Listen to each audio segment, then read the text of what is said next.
Welcome to the Capital News. I'm your host, Alex Kreitis. Today is August 21st, 2019. Before I get started with this podcast, just a shout out to my dad. Happy birthday to the old man. Many, many more. He is definitely one of the best guys around. Always there without hesitation for his friends and family. Just a guy that's filled with love and wisdom. Always has our back, always in our corner, no matter the cause, no matter the journey. And having that level of support is priceless. And I hope he doesn't mind me saying this, but there was, back when I was 18 years old and graduated from high school, obviously the family threw a graduation party and the like, and, I sent out a whole bunch of thank you notes. And obviously I thanked my parents, and I recall in that one note, when I specifically called out my dad, I said, even at the time when I was 18 years old, I said, if I grow up to be half the man that you are, I'll consider my life a success. 14 years later, those words still ring just as true then, if not more today. So happy birthday, Dad. We love you. Many more. So today's discussion is going to be about a little bit of everything today. And the title of today's podcast is All the World's a Stage. Because I think that's what it is. At the end of the day, it doesn't have to be like that, but that's what it's become. That's what we, human beings, have turned this into. I'm going to get started with that, but quickly, just as a formality on here, the Capital News, we're going to get to the market news real quick. But that's what this conversation is going to be about. Yesterday, we focused on a handful of items. I was jumbling around a few different places. I wanted to be primarily focused yesterday on a fracturing Europe and Italy perhaps leaving or potentially leaving the European Union following ranks of Brexit. This all plays into everything that we are witnessing, and that is going to be the focus of today's episode. But real quickly to the markets. The S&P gained 24. The Dow was up 240. The NASDAQ gained 72 points. The Russell 2000, the small cap index, gained 12 points, all representing an increase of about 0.8 to 0.9%. The Dow Jones Transports was up 1%, and the New York Stock Exchange gained 0.8% as well. Oil remains relatively flat from yesterday's podcast. WTI is trading at $55.70 a barrel. The international metric Brent crude is trading at $60.20 a barrel. Gold has pulled back slightly below the $1,500 an ounce mark and is now trading at $1,497 an ounce. Silver is at $17.07 an ounce. Uncle Sam's U.S. 10-year Treasury is little changed at 1.58%. The VIX, the volatility index, lost nearly 10% today and is now trading at $15.80. So, there was some other news that came out today. We had the meetings minutes from the Federal Reserve, the Federal Reserve minutes from July 30th and 31st, their meeting, were released today. Obviously, the markets were somewhat on pins and needles, just looking for any excuse, looking for that tweet or that headline, something that this market was looking to break out of that period, that range of consolidation we were talking about the other day. And no surprise. I mean, the markets rallied on it because the Federal Reserve was contemplating an even bigger rate cut back at the end of July. It seems like an eternity ago. It was July 31st. It's only a few weeks ago. So what we've witnessed in that period, has just been a whole bunch of volatility, which is what we had predicted here because Congress is on vacation. The Federal Reserve did not have a meeting this month. So we anticipated a whole bunch of volatility, and that's exactly what we have been witnessing through the first 3 weeks of August, which I imagine we will continue to see this through the remainder of the year. But according to the minutes, the Federal Reserve was contemplating an even bigger rate cut. Now recall, they cut interest rates by 25 basis points, so something bigger would be 50 basis points. And don't forget, they also ended quantitative tightening. Okay, we said that was very important to notice if they did something with quantitative tightening, and they did. They They called it off. They said that's it. They were supposed to call it off in September. They cut it off early at the end of July. So that was something different, okay? However, the minutes also disclosed the fact that the board members were concerned with having unity around, this is just going to be one rate cut. This is going to be that, quote, mid-cycle adjustment. And that's the phrase that everybody has to pay attention to. I wish we didn't have to pay attention to these type of stupid phrases, but the markets are on pins and needles. This is what is running the markets. It's tweets and it's central banks. Okay, there is no market. There's tweets and there's central banks. That's it. That is what's moving these markets until they finally look under the hood and they say, holy, you know what, we're out of here. That day will come. If I had a crystal ball, I'd tell you when, and you can be prepared and you can make a ton of money. But that's why we say stay diversified and stay vigilant, and that's the best we can do right now. Have a plan and be prepared. Because when it comes, there's going to be opportunity to capitalize on it, believe me when I tell you. But the Federal Reserve wanted to be unified around, this is it, this is one rate cut, and then we're just going to hold off and see what happens. And we're just going to be, they're coming back to the whole data dependency BS line again. So we'll see what happens next month when they get their meeting, I think in mid-September. But we're anticipating another rate cut this year. I wouldn't be surprised if it takes place next month. Will it be 25 basis points? Will it be 50 basis points? That's going to be up for debate. If they disappoint the markets, however, the crybabies on Wall Street, we can imagine a huge amount of selling. It'll be panic selling. Real quickly, another note on economic news here. There was a report out by the government today that, get this, since 2018, 500,000 fewer jobs have been created than what was previously reported. That is not good news, ladies and gentlemen. That does not bode well for President Donald Trump, jobs president, who said this is the best economy ever. Look, this is the business cycle. This is what I tweet out to the president here almost on a daily basis now, because I'm getting sick and tired of a lot of the tweets that he's sending out there, pushing the propaganda, pushing that this is the best economy ever. He shouldn't be taking ownership of this. We've had this conversation on this podcast many a time. He needs to get off of it. He shouldn't have taken ownership of the economy. He shouldn't have taken ownership of the stock market. This is the business cycle. The business cycle doesn't care who's in the Oval Office. Okay, what's going to happen is going to happen. Now, can the individual in the Oval Office, in conjunction with Congress, can they delay a recession? Perhaps. Can they also hasten a recession? Sure, they can. But they can't stop it because they haven't been outlawed, because the business cycle is more powerful than all of these institutions. And thank God for that, because we don't need any type of financial dictator or oligopoly running around anywhere. We just don't need it. So, thank goodness the business cycle is still intact. Unfortunately, we have a president who would rather spew out a whole bunch of propaganda and say everything's fine and dandy when it isn't. That's a disservice to this country. It's a continuation of the swamp for all intents and purposes. It's supposed to be a different kind of president, a different kind of leader. I am unfortunately not seeing that, and I am greatly disappointed with how this president has been operating. But 500,000 fewer jobs than what was previously reported, that ain't good, folks.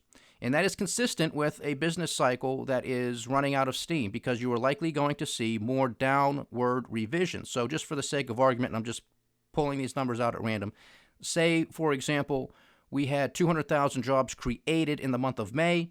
Then we get the jobs report for July a couple months later, and then there's revisions to the May numbers. And it comes out, oh, well, it wasn't 200,000, it was 175,000. So you take those downward revisions, you accumulate them over the course of the past year and a half, and you come up with 500,000 jobs. That is huge. That is a huge difference. This is in agreement with what we have been talking about since this podcast has been around since February of this year. Again, this is not the president's fault in doing. That's why it was such a foolish mistake on his part to take ownership of this economy, because now he has to take ownership. He has to keep with it. He owns it.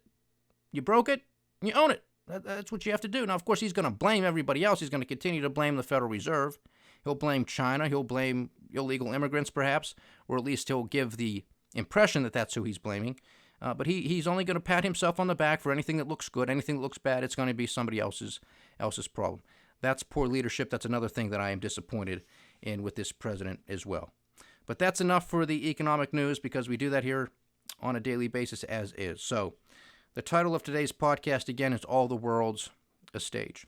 And that's what we're going to do. We're going to talk about what's going on around the world, what is causing the anxiety, the increase in populism, the increase in nationalism, the increase in riots and protests. What's going on here? Because if we want to start with the Hong Kong protests right now. Now, this is allegedly against China trying to increase their power in the semi-autonomous state of Hong Kong. A lot of this has to do with, a lot of it started with an extradition bill, which would have given China the power to extradite Hong Kong citizens into mainland China for, obviously, crimes committed. Caused a whole slew of problems in Hong Kong. We have been witnessing this for the past, going on 12 weeks now. So there's really, it's not going away, not anytime soon. So that's one part. We had the Yellow Vests riots and protests in France that also lasted many, many weeks. We had Brexit take place back in June of 2016. 2016. They're still in it. They are still in the European Union. They were supposed to have left at the end of March. They're still in it. They're supposed to leave on Halloween Day of this year, October 31st. We shall see. We talked about Italy on yesterday's podcast. The rise of populism and nationalism.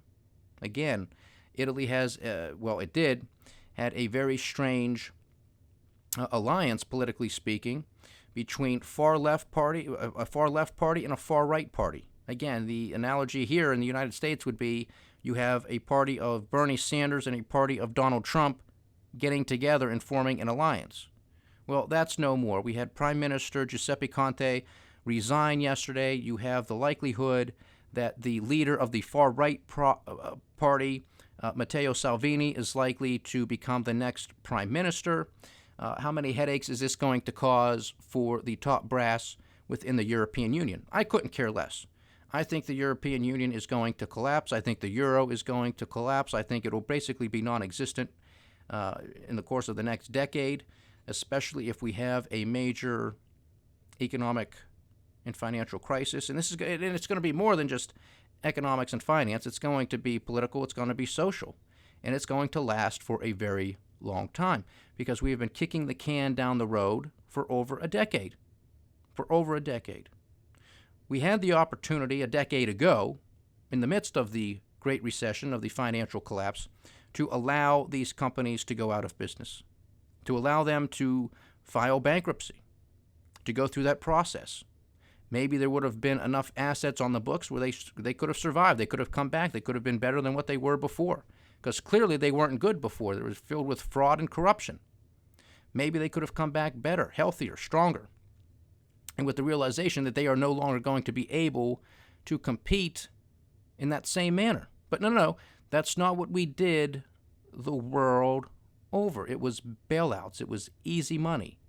It was zero interest rate policy. It was negative interest rate policy, which we still experience. And now we're anticipating that negative rates are going to go deeper into negative territory. And here in the United States, we're going to go back to the zero bound here very quickly. Very quickly. And we might even go into negative territory. Because, ladies and gentlemen, you have to understand the historical context of the Federal Reserve cutting interest rates in times of recessions or economic slowdown. We have 2 to 3 times the interest rate. So we're at 2% now, call it, right? 2.25%, 2%. We had 5%, 6% in previous recessions, previous economic slowdowns. Now we got 2% to play with. We're going to get to zero extremely quickly. Are we going to go to negative? Because you even had former Chairman of the Federal Reserve, Alan Greenspan, come out, I believe it was just last week, saying that, there's no barrier to negative rates here in the United States. I mean, give me a break. Give me a break. And unfortunately, we have a president of the United States who's basically egging on the Federal Reserve to do just that as well. All the world's a stage. They don't care about you. They don't care about me. They just want your hard-earned tax dollars so they can continue playing this game. That's all it is. It's everywhere.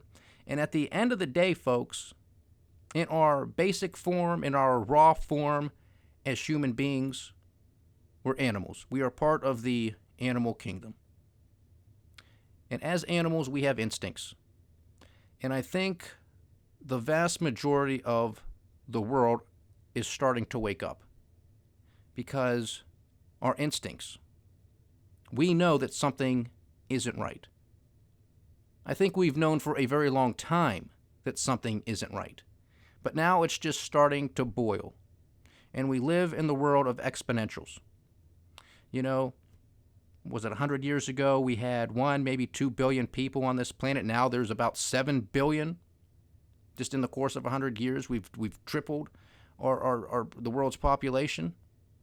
I mean, just compound that into how big our problems are going to be because we have not fixed them. These are structural issues. Conversely, on the optimistic side, think how great things could be if we all got together and worked together. However, we're not doing that. We work against each other. And that's another part of today's topic, because you have the U.S.-China trade war that is continuing. It will continue to escalate. Believe me when I tell you. We have the trade war between South Korea and Japan. That's likely to continue.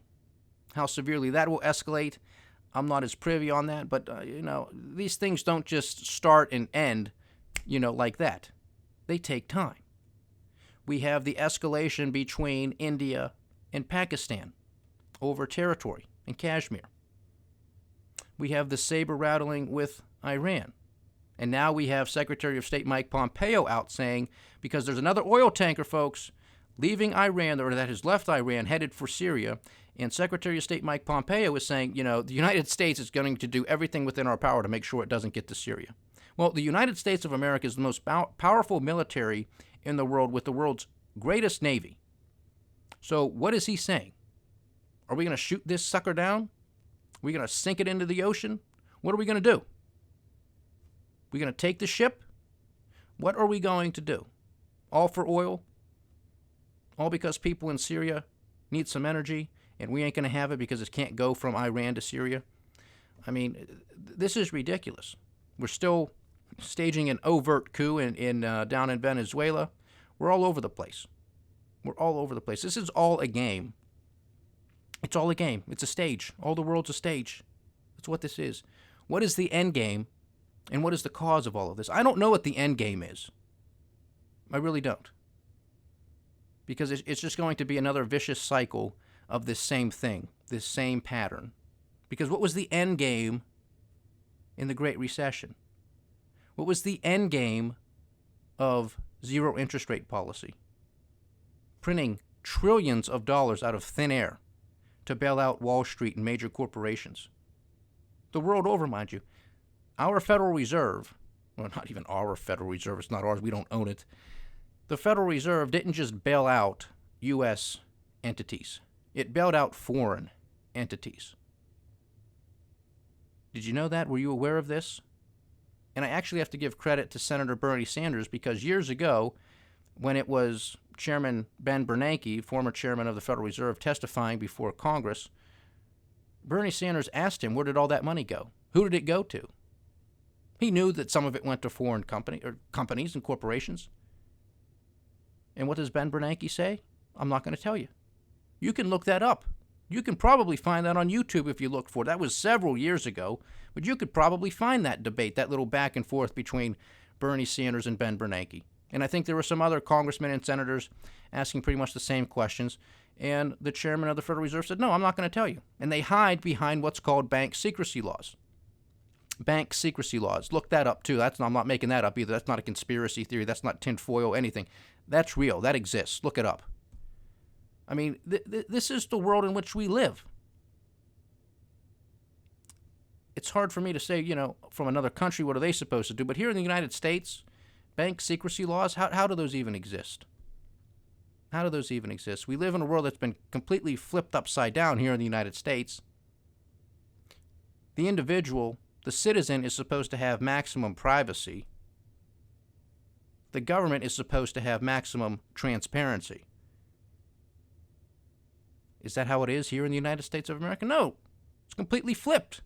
Complete secrecy with the government and citizens is complete transparency. The government knows everything about everybody.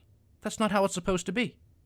And a lot of it is people doing it to themselves, putting themselves out there on Instagram and Facebook and Twitter and a whole host of things. So you're out there on the record, which is fine to voice your opinion. It's very American. You're supposed to. What's not supposed to happen is the government's not supposed to collect all of that data and basically profile you, which is what they're doing. Make no mistake about it. That's what they're doing. People will say, oh, no, not here. You can understand that that's what they're going to do in China because they're communists. That's understandable. But not here. Give me a break. Wake up. Wake up. And that's the point. All the world's a stage. The world's elites, the upper echelons of the income brackets, have more in common with each other than those people do with their own countrymen and women. You understand? This is a big club, folks. Like the late, great George Carlin, the comedian, said. It's a big club, and you ain't in it. And that's exactly right. So the end game, though, I have no idea what the end game is, unless it's just to continue to pretty much screw over the middle class and the lower classes of the entire planet. If that's their game, if that's their end goal, they are succeeding extremely, extremely well. And all you have to do is look at the wealth gap, the inequality numbers that we talk about here on a regular basis.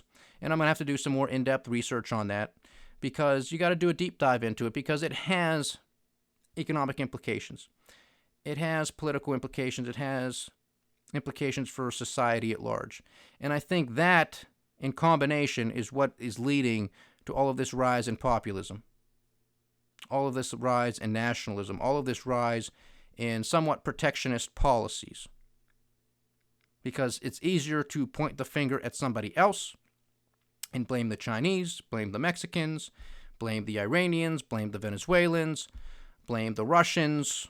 It's always somebody else's fault. It's easier for the Indians to blame the Pakistanis, easier for the Pakistanis to blame the Indians than it is to say, guys, we messed up. That's why our economies are in shambles.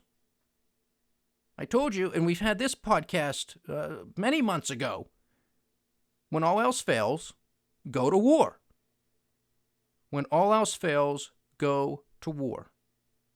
Everybody is saber-rattling with everybody. We even have now, beyond the U.S.-China trade war, and of course this is linked with it, but beyond the actual trade issues, we now have the United States set to finalize a deal with Taiwan to sell a whole bunch of upgraded F-16 fighter jets to them, and I'm sure a whole host of other equipment. And this is a big no-no for China because they still believe that Taiwan belongs to them, and they want them to be reunified with mainland China. Well, I mean, too bad. I mean, this is too bad to China is what I'm saying. I mean, if the United States wants to engage with another free country such as Taiwan in this type of deal, hey, that's too bad. But I understand where China's coming from because the United States wouldn't like it if China was selling a whole bunch of military equipment to Mexico or to Canada. So I understand it. But here's what China is saying. They're saying, look, if this deal goes through, we're going to place sanctions on the manufacturers of those military products. And I believe one of the largest in this deal would be Lockheed Martin, because I believe Lockheed Martin is the manufacturer of the F-16. Now, how big of a hit would that put on the U.S. economy? Not much, I don't believe. But nevertheless, it's another signal. It's another escalation, if you will, in the U.S.-China trade war. Again, everything's connected. It's hard to break things apart. That's why I wanted to sort of do this podcast today and sort of just take a breather and step back to say, we've talked about everything. We talk about a lot of things here on a daily basis, but this is global. I mean, we touched on virtually every continent and several countries within those continents because that's how interconnected everything is. And this isn't good news, unfortunately. It could be good news, but it's not. It's not. We could put aside all of these differences, all this stupidity, and work together to solve a lot of the problems that we have created. But that's not what's happening. That's not how it works. Just a little perspective, if you will. I mean, from a very, very high view. What are we at the end of the day? We are floating through space and time on a blue marble. That's what we're doing. In a universe so vast and so great that the human mind can't comprehend how big the universe truly is. Think of that for perspective. And here's what we're doing with each other. We spend trillions of dollars creating weapons of war to kill each other. The United States spends $700 billion a year on defense. That is higher than the next 7 or 8 countries combined. And the vast majority of those 7 or 8 countries are our allies. So what the hell are we doing with all of this money? Where's it going? So you have trillions and trillions of dollars globally per year spent on weapons of mass destruction. Whether that's bombs, whether that's chemical agents, biological agents, guns, ammunition, makes no difference. You get the point. Trillions of dollars. What happens if we had spent that money instead on peace, on cures for disease, on water cleanliness, on cleaner energy? I mean, just do the math. We're on a blue marble spinning through time and space. Could you imagine if there were aliens here or something and they flew over this planet or they landed and they were observing this planet and what we were doing to each other? They'd say, we're getting the hell out of here. We're not wasting our time with these beings, with these people. They don't know what they're doing. They can't be that intelligent if they're spending trillions of dollars a year trying to kill each other. I mean, that's just not a safe environment for anybody to observe. We're getting the hell out of Dodge. Who could blame them? Makes no sense to me. Again, I don't know what the end game is. Is it complete and total dominance? Because the 1% of the globe's population, they control the vast majority of the world's assets. How much more do they want? How much more do they need? What are they going to do with it? U.S.-China trade war. South Korea-Japan trade war. India-Pakistan. United States-Iran. United States-Venezuela. Russia, Syria, Brexit, Italy, Hong Kong, China, the yellow vests. Something's happening here, folks. Something's happening, and we all have to be vigilant. We all have to be aware of what's going on because the things that we talk about here on a daily basis, it's all connected. There's no disconnecting the water from the ice. It's the same thing in a different form. There's no disconnecting it. It's all here. What the media wants to put in front of you day to day, that's going to change. But hey, the media is part of the upper echelons of society too. I mean, we talk about that at length in our book, The Cynic's Guide to Investing. And I just want to say thank you to those who have been becoming more consistent members and followers and subscribers to the Kapital News. This website, the YouTube channel, is definitely growing slowly but surely. So a big thanks to all of you guys out there, and a special thanks to you guys out there who have been purchasing the book, The Cynic's Guide to Investing, have been seeing a bit of an uptick in some sales on that. But we talk at length on the media in that book, The Cynic's Guide to Investing, because there's only a handful of companies. And when I say handful, I'm talking about 5 or 6 media companies that control the vast majority of the information that we see and hear on TV, on radio, and even on the internet. So you think you're really getting a truly fair and balanced version and vision of what's going on in this country and the world? There's just too much going on. There's just too much going on. And it's in sound bites. It's in debates versus Democrats and Republicans, as if those are the only two solutions possible. If those are the only two solutions possible, we are in a lot of trouble. But that's what we get. The historical context is always missing. Most people don't have time to study this stuff, and even if they do, how many of them are going to do it where it makes a difference? And that's a disservice to the whole process as well, because if you don't understand history, you're doomed to repeat it. And that's what we miss, because it's all about clicks on a website. It's all about how many advertising dollars can we get for this program in prime time, as opposed to the truth. That's the world in which we live. I think we are at a crossroads. I truly believe this. But before we get to the other side, we will survive this. But before we get to the other side, it's going to be very, very bumpy. It's going to be very, very volatile. And as we have been saying here, we have been predicting volatility. That's exactly what we have been seeing, and it's exactly what we are going to continue to see for the remainder of this year, and I imagine for well beyond that as well. But I'm going to wrap this podcast up here. We're going to continue to have this type of conversation and then dig deeper into the weeds on all of these topics, because this is our world. We have to be aware of it, and we have to stay diversified. We got to stay vigilant, and I hope you stay with the Capital News. I am Alex Kreitis. Godspeed.